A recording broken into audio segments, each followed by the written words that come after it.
Okay, this is another section of the gallery, and I see more paintings of yours in very abstract way. Can you talk about a little bit about this? Sure. I started with a stack of, actually, really, I started about 2 weeks before the show opened. I had finally convinced Karen to let me show her work, and it's been years that I've been trying, and I really just didn't take no for an answer, and kept telling her, it'll be okay, because her work has the potential to be controversial in this area for religious reasons, but also because of the nudity. We live in an area with very traditional values for some people. And, but for me, I started with knowing I had picked these paintings out from her, and I wanted to respond to the ideas. And so I had text and images and ideas. So I had a stack of canvases, and I just started writing, and then drew over the text, and then painted over that, and then painted over that. And so that was kind of the process, was definitely very much in keeping with graffiti. I love when they'll do those graffiti raids on the news, they'll have this pile of materials, and they're like, this is all graffiti paraphernalia. And I'm like, yeah, that looks like the corner of my studio. That's fun. Yeah, and as a 30-something white woman, I can walk into a store and buy 15 cans of spray paint. Nobody looks at me twice. But if I was younger and male and possibly not white, they would, and I bought 2 cans of spray paint, they'd be like, give me your ID, I want a picture, Yeah. It's kind of interesting in that sense too. So, but the paintings sort of go together because I had her paintings. This is an older series of hers, so I had her paintings, and I was there when she painted them, in her life, and so I knew kind of what she was talking about. I could go from one painting to the next like this, with her painting, which is about honor killing, and I believe she read an article, and it was a big deal. She was really upset about this idea of honor killing happening frequently in other cultures that not, I don't know how frequently, but that it was happening at all. That women were being stoned or killed for someone's honor, for the honor of their family. And so she did this painting, which is a reinterpretation of David and Goliath, and the head is of a woman instead.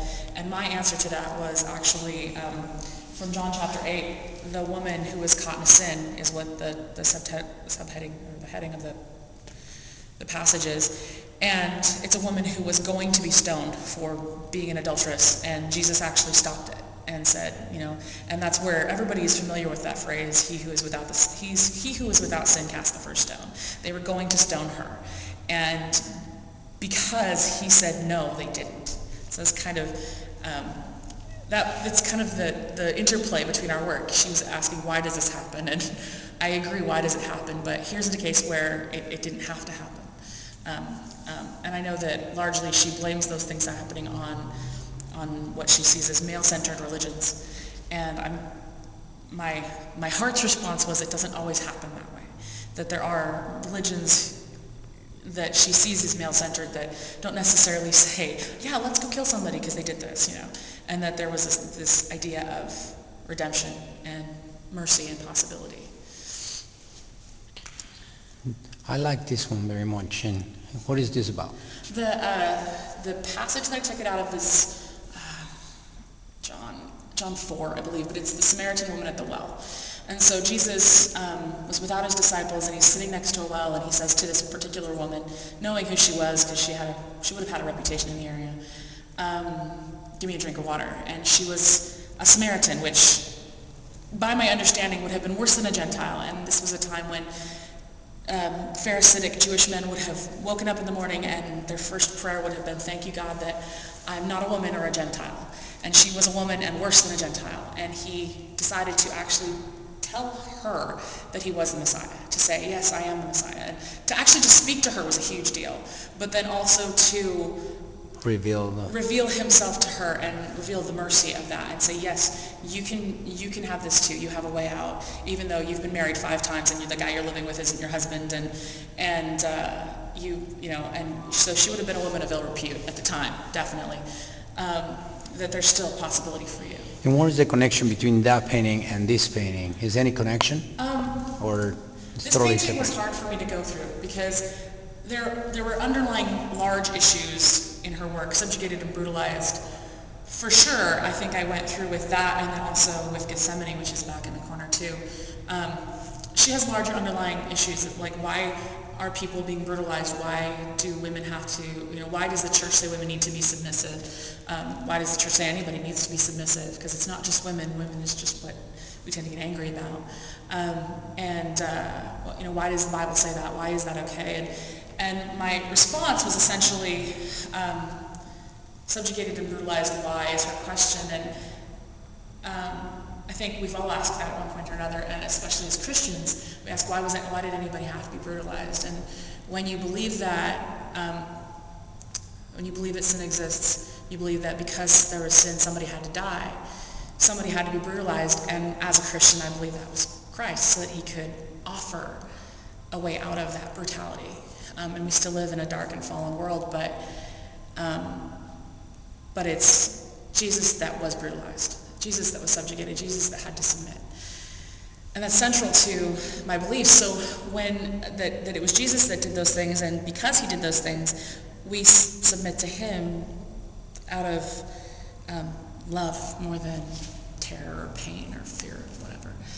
And for me, the underlying issue in a lot of her work is submission and subjugation. And we talked about early on, talking about this, that submission and subjugation aren't the same thing.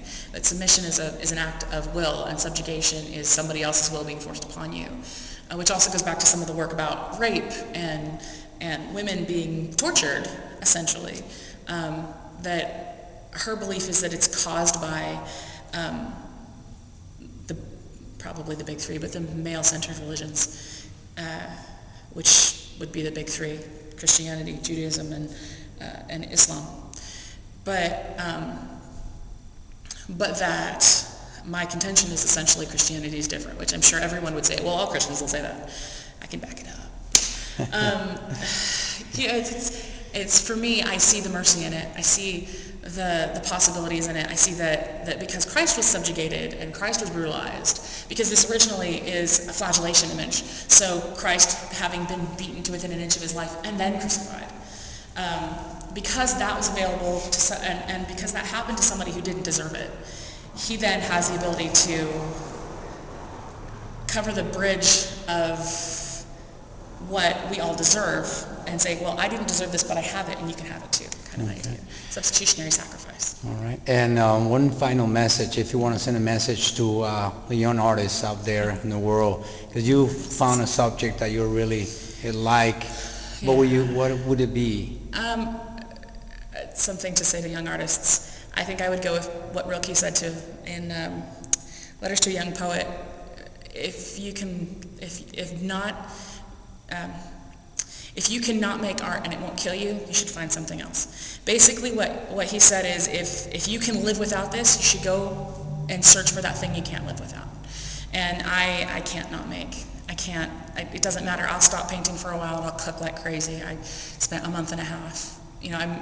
I'm also directing music, so I spent a month and a half up to my ears in other pursuits, and I couldn't stop cooking.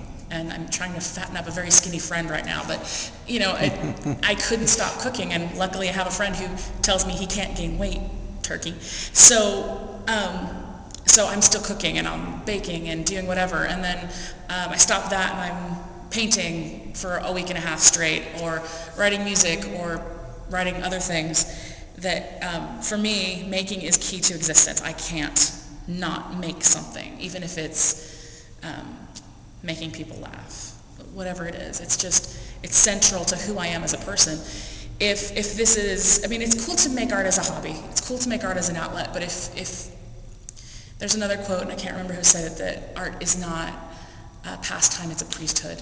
And you suffer for it, and eventually, if you want to be a professional, it doesn't take the stress away anymore. It causes as much as it relieves, and you have to have other occupations to relieve the stress then. But find that thing that is key to your soul, that's key to who you are, and pursue it doggedly. And don't let anybody tell you you can't, because you know when it's you, when it's what you were made for. You know that's what it is, and it doesn't matter if 50 people in a row reject you, if no gallery will show your work, if you can't make any money, if you can't find a job, even though you went to a really good art school. it doesn't matter. It's what you were made for, and you know it, and you have to pursue it regardless of what comes.